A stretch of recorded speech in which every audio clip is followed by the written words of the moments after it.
Olá, tudo bom com vocês?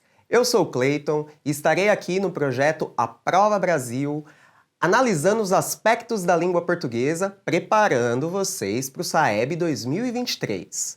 A disciplina de língua portuguesa ela tem o intuito de analisar, observar, interpretar, inferir sobre os aspectos de comunicação e de expressão. Para fazermos isso, é essencial a leitura. Por isso, nós vamos estar acompanhando o material do Aprova Brasil nono ano e investigando sobre o universo dos gêneros textuais. Por isso, eu vou iniciar a aula falando exatamente sobre esse conceito. O gênero textual, ele é um conceito que observa as características regulares que enquadram textos dentro do mesmo gênero. Vamos entender que toda forma de expressão que tenha sentido pode ser considerada um texto. Então, tudo é um texto que vai se enquadrar em determinado gênero. Como que a gente identifica um gênero textual? Pela linguagem utilizada, se é uma linguagem mais formal, informal, verbal, com uso de palavras, não verbal, que não utiliza as palavras. Também a intenção do escritor. Qual que é a intenção do escritor com esse texto? Trazer uma reflexão, trazer humor, informar, expor. Os aspectos de escrita, desde como que ele vai fazer a pontuação, a paragrafação, os recursos estilísticos que ele usa para expressar as suas ideias. A abordagem do tema, se vai ser um texto mais informativo, um texto mais apreciativo, um texto mais artístico, se ele vai ser um texto mais crítico.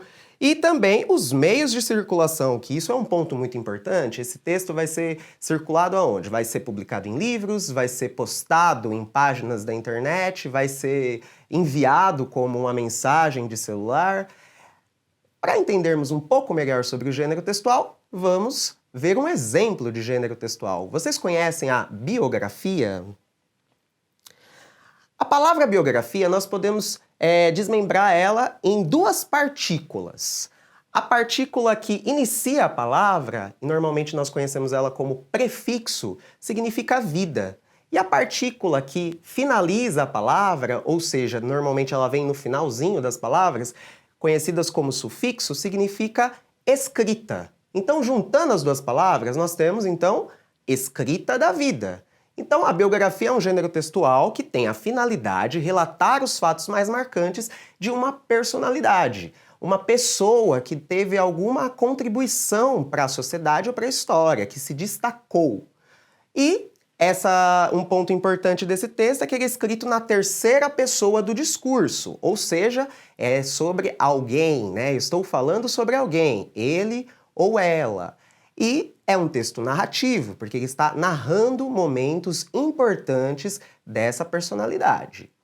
Nós vamos começar com o exemplo da biografia, de um trecho da biografia do Luiz Gonzaga. Vamos para a leitura. Luiz Gonzaga, músico brasileiro. Dilva Frazão.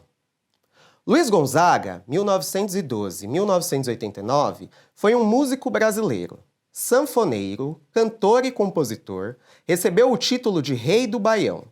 Foi responsável pela valorização dos ritmos nordestinos, tendo levado o baião, o xote e o chachado para todo o país. A música Asa Branca, feita em parceria com Humberto Teixeira e gravada por Luiz Gonzaga no dia 3 de março de 1947, virou o hino do Nordeste brasileiro. Luiz Gonzaga nasceu na fazenda Caiçara, em Exu, sertão de Pernambuco, no dia 13 de dezembro de 1912, filho de Januário José dos Santos, o mestre Januário, sanfoneiro de 8 baixos, e Ana Batista de Jesus. O casal teve 8 filhos. Luiz Gonzaga, embora já tocasse sanfona desde menino, comprou sua primeira aos 13 anos, com dinheiro emprestado. Em 1929, por causa de um namoro proibido pela família da moça, Luiz Gonzaga foge para a cidade de Crato, no Ceará. Em 1930, vai para Fortaleza, onde entra para o exército. Corneteiro da tropa, em 1933, servindo em Minas Gerais, é reprovado por não saber a escala musical num concurso para participar da orquestra do quartel. Depois, tem aulas com Domingos Ambrósio, famoso sanfoneiro de Minas Gerais. Em 1939, Luiz Gonzaga deixa o exército após 9 anos sem dar notícias à família. Vai para o Rio de Janeiro e passa a se apresentar em bares, cabarés e programas de calouros. Em 1940, participa do programa Calouros em Desfile da Rádio Tupi e ganha o primeiro lugar com a música Vira e Mexe. Então, o que nós conseguimos perceber já dessa primeira parte dessa biografia? É que existem muitos pontos que estão sendo marcados com datas, né? Porque se está falando sobre a vida de uma pessoa, é importante estabelecer quando que certos eventos e certos acontecimentos de fato ocorreram. Então, vocês estão vendo aqui várias expressões como em 1929, em 1930, em 1933. Também você está vendo muitos nomes de pessoas que influenciaram esse início da carreira de Luiz Gonzaga. Continuando. Depois de 16 anos, volta para sua terra natal, no Recife. Apresenta-se em vários programas de rádio. Em 1947, faz sucesso com Asa Branca. Em 1948, casa-se com a cantora Helena Cavalcante e, no ano seguinte, leva sua família para morar no Rio de Janeiro. As parcerias com Humberto Teixeira e com Zé Dantas rendem muitas músicas. Gonzaga e seu conjunto passam a se apresentar em várias partes do país. Em 1980, Luiz Gonzaga canta para o Papa João Paulo II em Fortaleza. Também se apresenta em Paris, a convite da cantora amazonense Nazaré Pereira. Recebe o prêmio Naiper de Ouro e 2 discos de ouro pelo álbum Sanfoneiro Macho. Em 1988, se separa de Helena e assume o relacionamento com Edeusita Rabelo. Luiz Gonzaga é internado no Recife, no Hospital Santa Joana, no dia 21 de junho de 1989 e falece no mesmo ano, no dia 2 de agosto. Em 2012, foram comemorados os 100 anos do nascimento de Luiz Gonzaga com o lançamento do filme Gonzaga, de pai para filho, que narra a relação entre ele e o Gonzaguinha. O artista recebe ainda hoje várias homenagens em todo o país.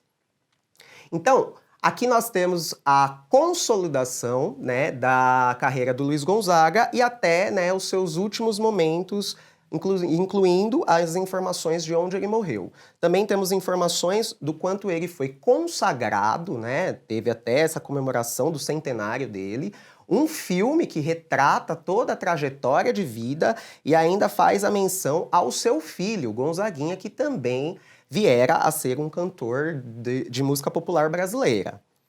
E a característica marcante da biografia é exatamente essa que eu já mencionei, né? É esse uso de datas, essa marcação temporal. Vocês devem ter percebido ao longo da leitura que é quase como uma linha temporal. Vai ali, começa pela infância, depois vai para a adolescência, depois o início da carreira, depois o auge da carreira e depois o seu falecimento. Isso é algo muito comum no gênero textual biografia. Vamos responder alguns exercícios. Releia o fragmento a seguir, observando as informações destacadas.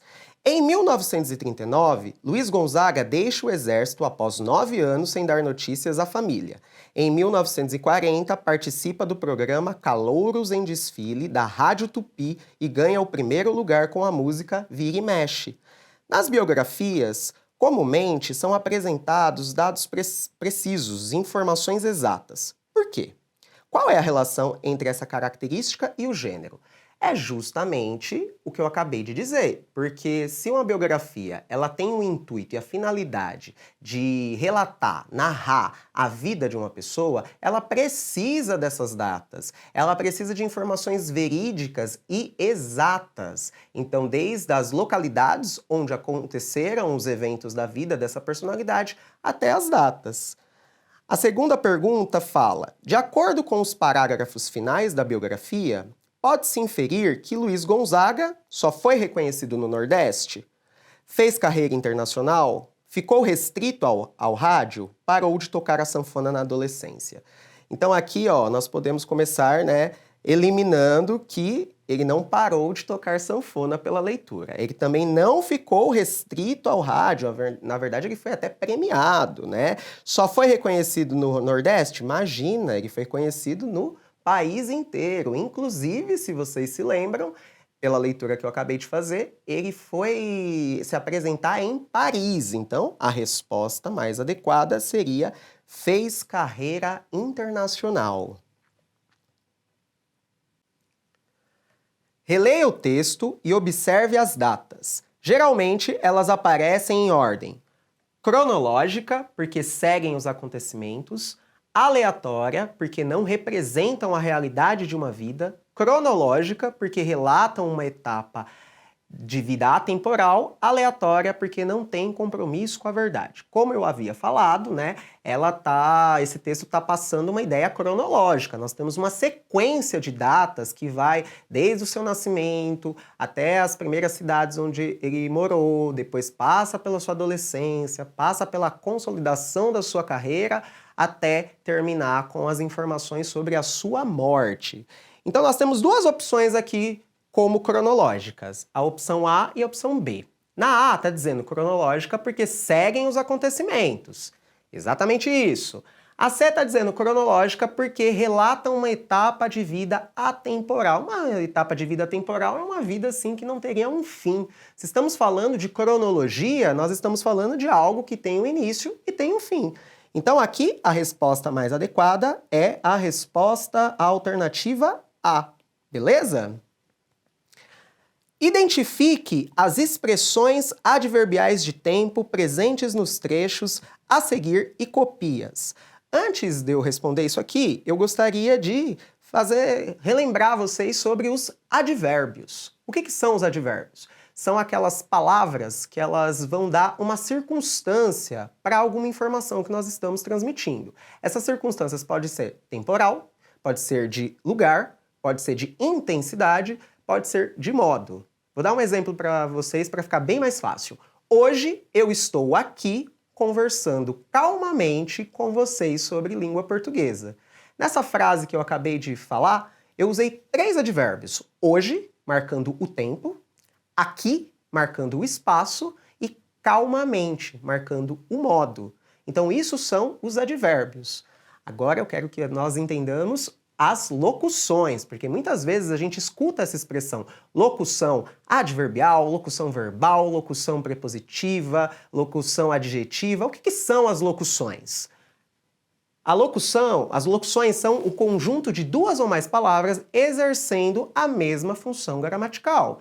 Então, o que é uma locução adverbial? Uma vez que o advérbio são palavras que geram uma circunstância temporal, espacial, de intensidade ou de modo, uma locução adverbial vai ser uma reunião de palavras que vão ter essa mesma função circunstancial. Vamos ver os exemplos, que aí vai ficar mais fácil o entendimento. Nos dias de hoje, as pessoas estão muito intolerantes.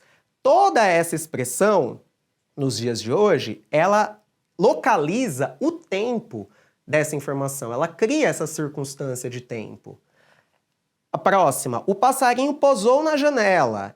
A expressão na janela, essas 2 palavras estão marcando o quê? O lugar onde esse passarinho pousou. Então, aqui nós temos uma locução adverbial de lugar. E por fim, ele continuava em silêncio. Esse em silêncio está dando uma circunstância para ele, do modo como ele estava. Então aqui nós temos um exemplo de locução adverbial de modo. Vamos então voltar lá para o exercício. Identifique as expressões adverbiais de tempo ou as locuções adverbiais de tempo presentes nos 2 trechos a seguir. Então, no primeiro trecho nós temos: em 1940, participa do programa Calouros em Desfile da Rádio Tupi e ganha o primeiro lugar com a música Vira e Mexe. Se o exercício aqui está pedindo expressões adverbiais de tempo, qual é a expressão desse trecho que localiza, marca o tempo da situação que está sendo expressa? A expressão em 1940. Faça aqui um destaque, né, para essas 2 palavras, porque o 1940 é um numeral, né, um numeral que marca o ano. E o em é uma palavra que é uma preposição. Só que as duas juntas, elas funcionam como um localizador temporal para essa informação. Por isso que nós consideramos essa expressão como uma expressão adverbial de tempo, ou locução adverbial de tempo. Agora, a próxima questão ficou super fácil, certo? Em 23 de setembro, nasce Gonzaguinha, fruto do relacionamento com a cantora Odaléia Guedes. Qual é a expressão adverbial de tempo aqui, né? A locução? Em 23 de setembro. Ficou facinho, né, pessoal? Agora, entendendo essas locuções adverbiais de tempo e compreendendo que elas são muito importantes para uma biografia, porque, como eu já disse, né, se a biografia está relatando os fatos da vida de uma pessoa, mais do que é importante que você coloque essas informações temporais para nós termos consciência de quando que tudo aconteceu. Então, como nós comentamos sobre a biografia como um gênero, né, um gênero narrativo que narra os fatos da vida de uma pessoa, também existe a autobiografia. E eu gostaria só de apresentar para vocês a diferença entre as duas, que são diferenças bem simples. A biografia, que a gente acabou de ler, é a história de alguém relatada por uma pessoa, por uma outra pessoa, né? O uso da terceira pessoa do singular, então se refere a alguém, ele ou ela.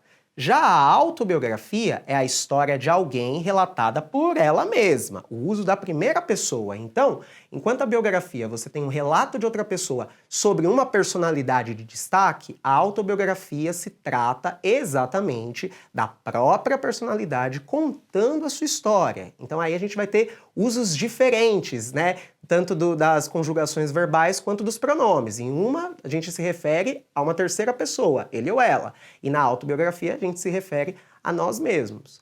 A outra diferença que também ocorre entre esses dois textos é que uma é objetiva, é um relato objetivo, um relato totalmente literal sobre a vida de alguém, que seria o caso da biografia.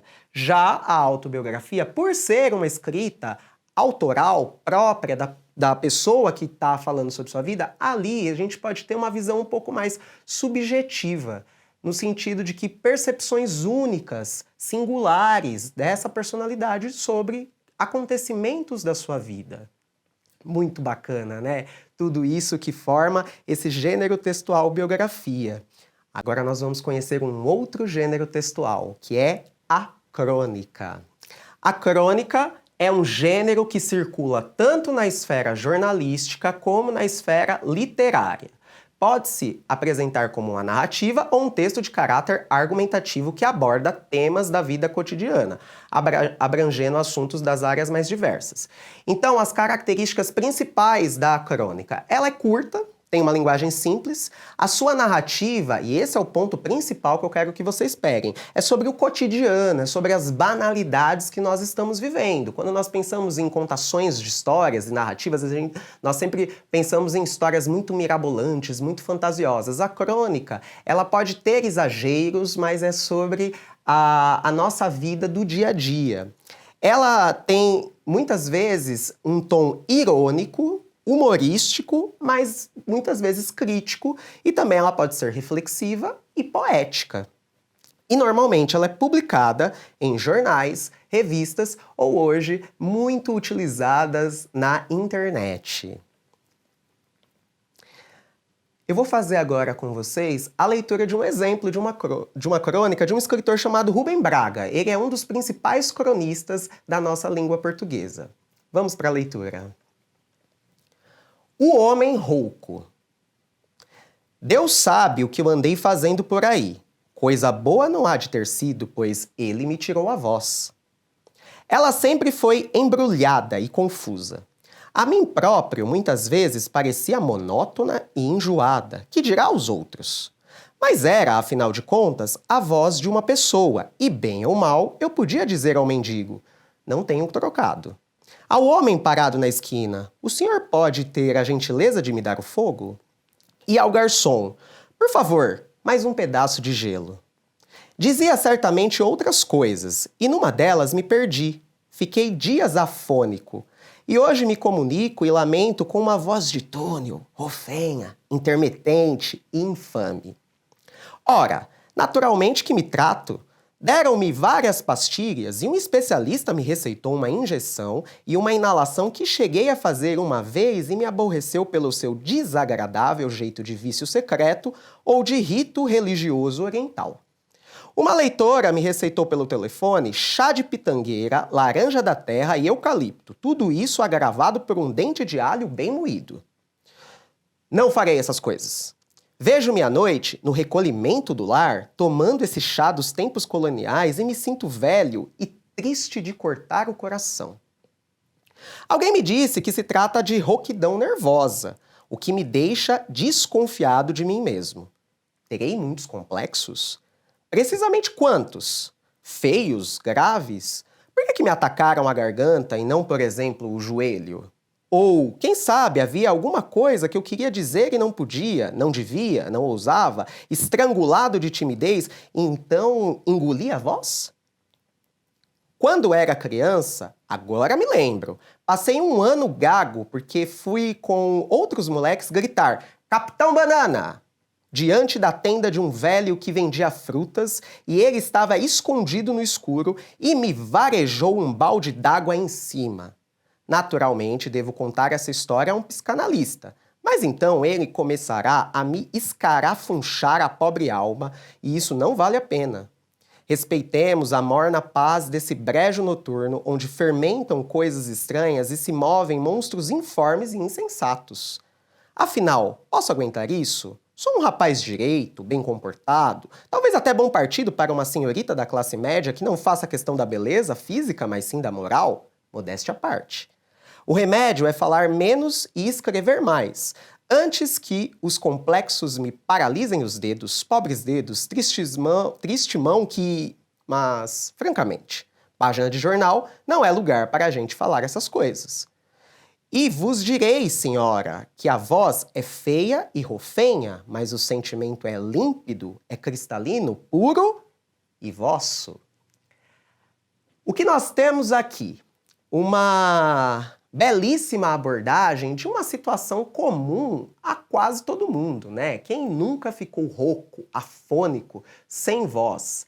E o que o desenvolvimento dessa narrativa, desse relato, dessa situação que o narrador se encontra, vai se desmembrando em complexos, em tentativas de cura, em reflexões sobre a vida. Então, a crônica, nesse sentido, do contexto desse texto que nós acabamos de ler, pega uma situação do dia a dia, algo que todo mundo já teve na sua vida, e expande isso, traz uma reflexão, traz uma abstração, traz uma forma diferente de nós enxergarmos isso.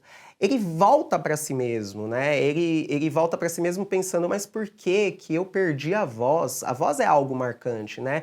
Porque como nós somos uma sociedade muito da oralidade, de falar bastante, se nós não temos voz, nós não participamos muitas vezes de momentos comunicativos. Então é esse o disparo que o narrador faz para conseguir fazer essa reflexão da importância da voz.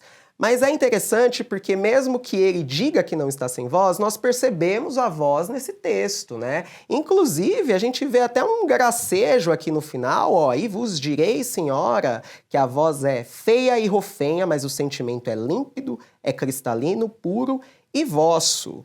E um pouco antes, né, quando ele começava ali, ó, o remédio é falar menos e escrever mais, antes que os complexos me paralisem os dedos, pobres dedos, triste mão, desculpa, aqui, mas, francamente, a página de jornal não é lugar para a gente falar essas coisas. Olha que coisa interessantíssima que o Rubem Braga faz aqui.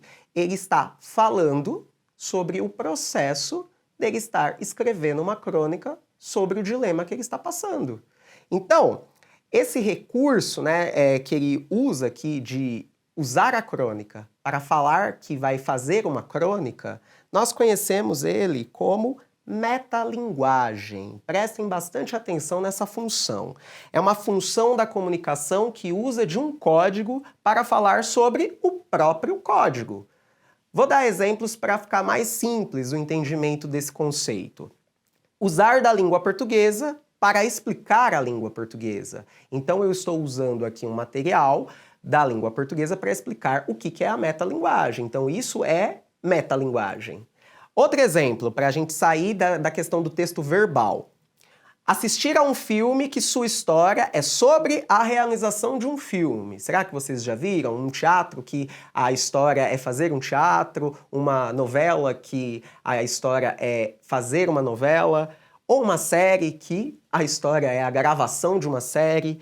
Uma ilustração que mostre alguém fazendo uma ilustração. Então, tudo isso, quando nós temos o código e ele é usado para tratar e ele é usado como tema, aí nós temos uma metalinguagem e nós conseguimos enxergar essa metalinguagem quando ele finaliza dizendo, né, que apesar da rouquidão e de todos os complexos que lhe apareceram, o sentimento que leva ele a escrever essa crônica é um sentimento límpido, é cristalino. Então, ele está falando desse processo de escrita. E a gente vê isso no decorrer desse texto, porque esse texto ele tem o uso de muitos adjetivos, de muitos advérbios de modo, né? Vou aqui citar para vocês um advérbio de modo, que é o bem ou mal.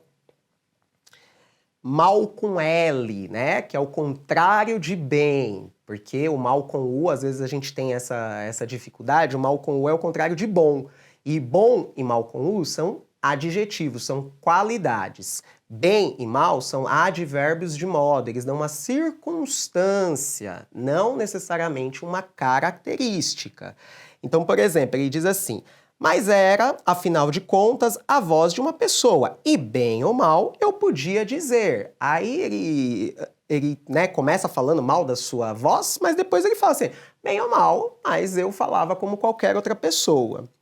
Vocês percebem aqui que tem o uso de aspas em alguns termos, certo? Ó, não tenho trocado, o senhor pode ter a gentileza de me dar fogo e, por favor, mais um pedaço de gelo. Quero só relembrar vocês que o uso das aspas é quando nós estamos fazendo uma citação de uma fala de outra pessoa. No caso aqui, ele está fazendo uma referência às próprias falas dele, só que quando nós lemos, nós percebemos que são falas bem genéricas, falas que, como ele disse, bem ou mal, todo mundo diz. Continuando falando sobre outros aspectos que eu acho interessante nesse texto, eu falei bastante dos advérbios, que são essas palavras que dão as circunstâncias, mas eu gostaria de falar também das conjunções. Será que vocês se recordam das conjunções? São palavras que elas unem orações, unem ideias. Eu vou dar um exemplo aqui, ó. Nesse parágrafo final, a gente tem a conjunção ou. A conjunção ou é uma conjunção alternativa. Ela tem, na maioria dos casos, uma função de dar duas opções. E isso cria um estilo para a informação que o autor está querendo passar. Porque ele fala assim, ó. Por que me atacaram a garganta e não, por exemplo, o joelho? Ou, quem sabe, havia alguma coisa que eu queria dizer e não podia, não devia, não ousava, estrangulado de timidez e então engoli a voz. Vocês percebem que aqui ele está dando duas alternativas? Uma seria um problema atacar outra parte do corpo, e a outra alternativa é por que isso aconteceu, né? Ele está questionando por que foi exatamente a voz, que é algo tão precioso, né? Tão utilizado pelas pessoas, por nós. Também faço um destaque para vocês para a conjunção adversativa, que é o mas. Então ela está ligando duas informações, só que diferente do ou, que dá duas alternativas, a conjunção mas, o que ela faz? Ela vai dar uma nova informação que vai se opor à informação anterior. Por isso que ela se chama conjunção adversativa, porque ela expressa uma ideia de contrário. Então percebam, ó, vou reler esse parágrafo. O remédio é falar menos e escrever mais. Antes que os complexos me paralisem os dedos, pobres dedos, triste mão, estamos vendo aí que ele está tendo uma condução de falar sobre a sua condição física nesse processo de escrita. De repente vem um mas. Fora a interrupção que nós temos aqui pelas reticências, né? Tem a interrupção e mas. Agora vem uma nova informação, uma nova ideia que contraria a ideia anterior. Francamente, página de jornal não é lugar para a gente falar essas coisas. Então, Se ele estava fazendo um relato, ele interrompe, usa o mas e acrescenta uma nova ideia que vai supor a primeira, que é tipo, não, eu não vou falar sobre isso. E o não também, por mais que nós nunca pensamos sobre isso, o não também é um advérbio. Já que estou, né, falando sobre os advérbios, o não é um advérbio de negação. Ele cria uma circunstância negativa. E é muito bacana a forma como o Rubem Braga vai colocando esses nãos em diálogo com o próprio texto dele. Então ele está meio que contrariando as próprias informações que ele está dizendo. Muito bacana, né, toda a forma como ele cria essa crônica. Vamos responder alguns exercícios, então. O remédio é falar menos e escrever mais. Antes que os complexos me paralisem os dedos, pobres dedos, triste mão, que, mais francamente, página de jornal não é lugar para a gente falar sobre essas coisas. Acabei de falar desse trecho, né? Que efeito tem o uso das reticências nesse trecho? De interrupção, tá, pessoal? Geralmente as reticências, elas marcam no texto uma interrupção de uma fala ou a ideia de uma fala que se prolonga. Também, se ela estiver entre os parênteses ou colchetes, ela indica supressão de texto. Então, quando você pega um texto adaptado, que foi tirado, uma parte que não era tão essencial, aí se marca com as reticências dentro de um parênteses ou dentro dos colchetes. Mas aqui, nesse caso, está marcando o quê? Como eu disse, uma interrupção. A partir do trecho, pode-se inferir que... Inferir, entendam como deduzir. O narrador se recusa a tomar remédio? O narrador é escritor? O narrador não gosta de escrever? O narrador tem problema na voz e nas mãos? Aqui o que nós podemos deduzir, né, o que não está explícito, é o fato dele ser um escritor, mas nós conseguimos deduzir isso quando ele diz que assuntos, né, pessoais não cabem em página de jornal. Então a resposta correta seria: o narrador é escritor. Bom, pessoal, isso que nós acabamos de ver foi a crônica, né? Que é um gênero textual muito divertido. Aconselho vocês, pesquisem crônicas, porque vocês vão se divertir muito exatamente pela forma com que se coloca a nossa realidade de maneiras muito diferenciadas. Isso até amplia a nossa forma de ver certas coisas banais, né? Tipo, uma rouquidão. O quanto que para o narrador causou-se grandes transtornos ele perder a voz, né? E sempre geralmente a crônica ela tem muito bom humor. E já que estamos falando de bom humor, nós vamos falar agora de outro gênero textual que também utiliza muito bom humor, que é a tirinha. A tirinha, ela é parecida com as histórias em quadrinhos, né? Só que normalmente ela é bem curta, ela tem uma resolução bem rápida e ela tem sempre esse tom bem humorístico. A tirinha, ela mistura as características de textos verbais, que são as palavras, né, que normalmente elas vão estar dentro dos balões, e as características dos textos não verbais, que aí eu me refiro às ilustrações que também fazem muita indicação. Especialmente na tirinha, é muito importante os recursos ilustrados dela. Eu vou fazer a leitura e aí eu já vou comentar algumas coisas. Portais, sites, blogs, redes, textos, vídeos, enquetes, pesquisas, opiniões, fofocas, notícias, colunas, comentários. Acho que estou sofrendo de obesidade de informação. Vamos lá por partes, né? Nós temos aqui uma joaninha, provavelmente, né, me parece uma joaninha, né, um bichinho, que está na internet. Nós sabemos disso por causa do computador, né? Aqui nós temos o computador. Vocês conseguem perceber que existe uma gradação, né? Então ela começa lá no primeiro quadrinho, falando sobre alguns acessos que ela tem disponíveis na internet. Depois, ela continua falando. No terceiro quadrinho, o que acontece? Vocês percebem que o desenhista deixou o quadrinho, ela bem apertada no quadrinho, né? Dá quase como um close, né? Um foco no rosto dela e também se aumenta o número de palavras. Olha o que isso já está transmitindo, que já está querendo mostrar que a personagem está ficando saturada, está ficando cheia daquilo. Para, no último quadrinho, ela cair para trás, esgotada, usando esse termo obesidade de informação, querendo sugerir que quase como se ela tivesse se alimentado tanto, mas tanto de informação que, tipo assim, ela chegou numa estafa, né? Ela chegou num esgotamento de tudo. Outros recursos não verbais, né, que vai mostrando o quanto que isso vai estressando, vai enchendo. Reparem na fisionomia da Joaninha. No primeiro quadrinho, nós temos aqui, ó, vou até circular para vocês, os dois olhinhos dela. No segundo quadrinho, além das dois olhinhos, nós já temos uma sobrancelha franzida, querendo mostrar que ela já está começando a ficar, tipo assim, um pouco de saco cheio. No terceiro quadrinho, a gente já tem uma boca mais aberta, né? Um close mais parecido, que já tá mostrando assim, que é tipo assim, ó, meu Deus, tô ficando cheio. E no último quadrinho, nós temos esse sinalzinho aqui, ó, que é quase como mostrando que ela ficou meio tonta, meio desbaratinada, né? Foi tanta informação ali que ela recebeu que ela ficou totalmente desorientada. E aí, nós temos esse sinalzinho que mostra que ela meio que caiu para trás. Então, o que a gente vê com essa tirinha, né? Uma historinha muito curta, que diz bastante coisa. Concordam comigo? Porque, por exemplo, pensem comigo.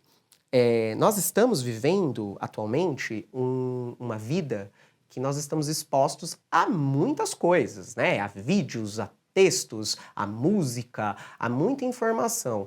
E às vezes nós não percebemos que isso vai estressando, vai cansando a gente, né? Então essa tirinha, com muito bom humor, ela tenta retratar essa situação contemporânea, né, do nosso cotidiano de uma maneira mais ilustrativa. A seguir, nós temos um outro exemplo de tirinha. Ela tem um título, a outra não tinha, né? E esse título é bastante importante para nós, para nos contextualizarmos na sua situação. Então, palestra sobre os novos tempos. Uma dica valiosa: nunca se emocione no ambiente de trabalho. Posso chorar no banheiro da firma? Sim, mas reserve seu lugar com antecedência. Aqui, o que nós conseguimos perceber? Diferente da outra tirinha, ela não tem cor, ela é mais simples, né, na questão do desenho. E palestra sobre novos tempos. Junto desse título, nós também podemos observar que nós temos aqui, ó, um microfone. E ele não é qualquer microfone, ele é um microfone que nós reconhecemos normalmente quando eles estão em palanques, em púlpitos, né? E o microfone, ele simboliza, né, que você vai falar para muitas pessoas, porque se você vai falar para um grupo muito grande, o microfone ajuda, porque aí a sua voz fica mais alta, mais projetada. E por ser uma palestra, né, nós, por mais que não estejamos vendo o pessoal que está assistindo, nós deduzimos isso, né? E aqui faz meio que uma crítica a essas palestras motivacionais que às vezes ocorrem em empresas, que vai lá instigar esse senso de trabalho do funcionário. No entanto, peca em algumas questões, porque como assim não se pode se emocionar no trabalho se a emoção é intrínseca ao ser humano? E a piada aqui está: você não pode se emocionar no ambiente de trabalho, mas no banheiro eu posso chorar? Claro que pode, mas pega a fila, porque todo mundo vai estar lá, porque todo mundo provavelmente vai estar precisando, porque não deve ser um ambiente fácil. Então vocês percebem todo o sarcasmo, né? Sarcasmo, essa zombaria desta situação. Então, segundo o título da tira, qual é o evento principal retratado nela? Provavelmente, né, uma palestra ministrada para um corpo de funcionários de alguma determinada empresa. Apesar de não haver muitos elementos ilustrados nos quadrinhos, o que se pode inferir sobre o ambiente em que as cenas ocorrem, que possivelmente, né, especialmente por causa do microfone, deve ser um lugar amplo, onde as pessoas estão provavelmente sentadas, escutando, atentas, né, àquelas informações. E a última pergunta: a quem se destina a palestra de que a tira trata? Bom, se estamos falando de um ambiente de trabalho, provavelmente, como eu já disse, está se tratando de um grupo de funcionários. Quantas coisas nós conseguimos tirar dessas duas tirinhas, né? E são críticas que, no meu ponto de vista, são muito válidas, né? O excesso de informação, né? Ou como a personagem disse, a obesidade de informações. E aqui, no caso, é esse lugar de ambientes de trabalho que, às vezes, eles são muito ruins, né? Ao ponto de que você não pode ser você, né? Ser quem você é. Então, isso é a tirinha, né? Só para fechar o assunto da tirinha, porque nós vamos passar para outro gênero textual que ele tem uma proximidade com a tirinha no sentido de que ele também vai utilizar da linguagem não verbal, ou seja, de uma ilustração, e da linguagem verbal. São dois gêneros que eu quero apresentar para vocês, que na verdade vocês já conhecem, vamos só explanar um pouco mais sobre eles, que são o cartoon e a charge. Ambos, normalmente, são representados em apenas um quadrinho, diferente da tirinha que minimamente tem um desenvolvimento em 2 quadros, pelo menos. Cartoon representa, ironicamente, aspectos do comportamento humano. Então vamos pensar o seguinte, a tirinha, ela se assemelha mais com a história em quadrinho. O cartoon ele vai ser uma ilustração, que normalmente vai ser num quadro só, e a principal característica do cartoon vai ser fazer uma crítica, fazer uma apresentação irônica de algum comportamento nosso, do ser humano. A charge, muito semelhante ao cartoon, ela representa ironicamente, com um aspecto crítico, situações relacionadas à política, economia e relações sociais. Então, enquanto o cartoon ele foca mais no comportamento humano, a charge foca mais em questões políticas, econômicas e sociais. E é importante fazer o destaque que o cartoon e a charge, normalmente nós encontramos eles em jornais. Então você vai ter lá várias seções dos jornais que vai ter a parte da economia, a parte da política e tudo e tal. E às vezes você vai ter um cartoon e uma charge que possivelmente está dialogando com algum tema que foi apresentado naquele dia, naquele jornal. Então nós vamos começar com um exemplo de cartoon, que é aquele que vai fazer a crítica ao comportamento do ser humano. Então vejamos aqui. Nós temos uma ilustração que é um grupo de homens, né? Em um balão que simboliza a fala, cada um vai falando uma letra que forma a palavra mentira, e nos balões que estão acima da sua cabeça, que representam os pensamentos, cada um vai pensando numa letra que forma a palavra verdade. Então nós temos aí 2 antônimos, verdade e mentira. 2 oposições entre o que a pessoa está pensando e o que a pessoa está dizendo. Lembra que eu falei para vocês que o cartoon ele vai fazer uma crítica irônica ao comportamento humano? Qual é a crítica que nós podemos tirar aqui? Que as pessoas, né, se estamos aqui um grupo de homens, isso pode ser representado como a sociedade, um grupo de pessoas. As pessoas não são sinceras, as pessoas elas não falam a verdade que elas pensam, elas vão contando mentiras que estão naturais dentro de alguns ambientes sociais, né? Dependendo do grupo de pessoas que você tá lá expressando mentiras. E o objetivo principal do texto, né, na pergunta, é ironizar um comportamento social, analisar a fala das personagens, narrar uma história, ou descrever um ambiente. Como eu disse para vocês, o cartoon tem a função de fazer uma crítica a um comportamento social. Então aqui ele está ironizando um comportamento social. Nesse cartoon, qual é a relação semântica estabelecida no texto escrito? Causa, consequência, conclusão ou oposição? Se eu disse para vocês, né, relembrei, né, que verdade e mentira são antônimos, ou seja, são palavras que se contrariam, né, elas são opostas. Então aqui nós estamos tendo uma relação de oposição daquilo que as pessoas performam e daquilo que elas de fato são ou pensam, né? Então é isso que nós temos aqui figurado nesse cartoon. O próximo exemplo que eu vou trazer para vocês é da charge. A charge, como eu disse, ela já vai ser uma crítica, uma ironia, uma zombaria para um aspecto político, econômico ou social. Aqui nós temos 2 palavras, né? antes e depois. Lembra que no início da aula eu falei sobre os advérbios? Essas duas palavras também são advérbios. Do que será? Antes, depois. Advérbio de tempo, dá uma circunstância temporal. Eu quero analisar com vocês esse texto não verbal, né? Que são duas imagens. Na primeira imagem, nós temos um indígena robusto, forte, saudável, né? Ele está num ambiente muito verde, muito natural e com uma grande diversidade, né? Uma biodiversidade. Vocês reparem aqui que nós temos aqui o símbolo dos peixes, certo? E aqui, pela imagem, nós podemos inferir, né, que se trata de um tempo antes da colonização, né? Um tempo onde só havia realmente a habitação dos indígenas, dos povos originários.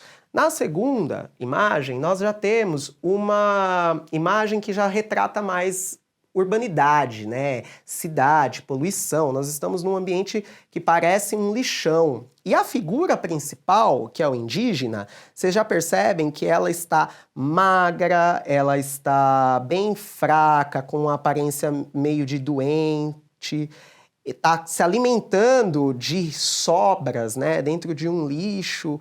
E essa disparidade antes e depois, ela vai criar esse contraste, né? E vai soar uma crítica do que aconteceu com a sociedade, né? O que aconteceu com o planeta, o que aconteceu com o mundo, por que antes tudo era mais verde, mais vivo e agora se tornou todo essa coisa feia, poluída, né? Suja, que as pessoas elas não têm uma dignidade de vida. Então aí a gente tem uma crítica, né, política, quando você não dá importância para a natureza, para a sustentabilidade. Você tem uma crítica econômica quando você está falando da miséria e está falando também da desigualdade de uma pessoa precisar se alimentar de sobras que encontra no lixo, e também de relações sociais quando nós pensamos do que aconteceu com os povos originários, né, que eles tinham culturas que foram dizimadas. Percebam que no primeiro quadrinho nós temos um indígena com uma vestimenta mais de acordo com a cultura de certas etnias relacionadas aos povos originários. E já na segunda imagem nós já temos um indígena vestindo com as roupas mais comuns, né? Da cidade grande. E então vocês percebem, todas essas críticas foram aí discernidas com dois desenhos e apenas dois advérbios temporais que mostram uma discrepância de muitos anos, mas que foram muito significativos para o que o mundo, ou especialmente o Brasil, se tornou. Muita coisa, né, pessoal? Vocês viram a diversidade que tem os gêneros textuais a partir dessas características, não é? Então, a biografia relata a vida de uma pessoa. A crônica, a partir de uma banalidade do dia a dia, se pode desenvolver uma história irônica e sarcástica. A tirinha traz bom humor sobre qualquer situação, né? A cartoon faz uma crítica ao comportamento humano, enquanto a charge uma crítica às situações políticas, econômicas e sociais. Então vamos fazer uma revisão de tudo isso. Os gêneros textuais são características comuns a textos que os enquadram como um determinado gênero.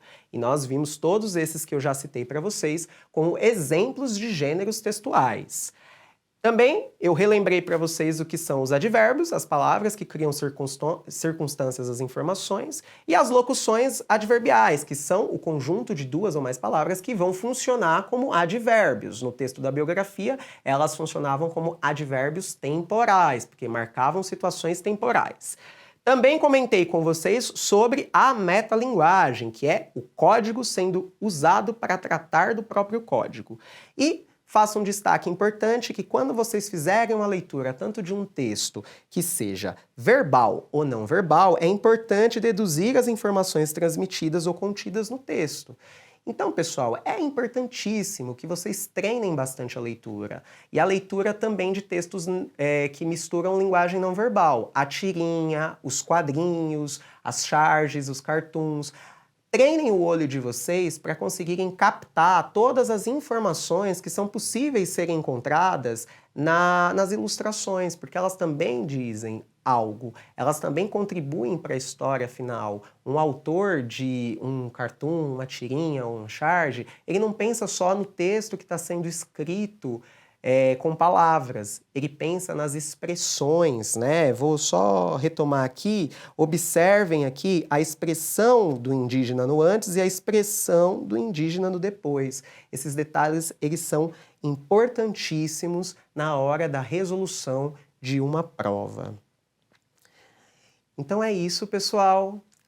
Leiam mais, fiquem atentos, percebam todos os detalhes que os textos estão querendo expressar, observem o uso das palavras e como que eles emanam sentidos únicos para a informação que aquele texto está querendo transmitir.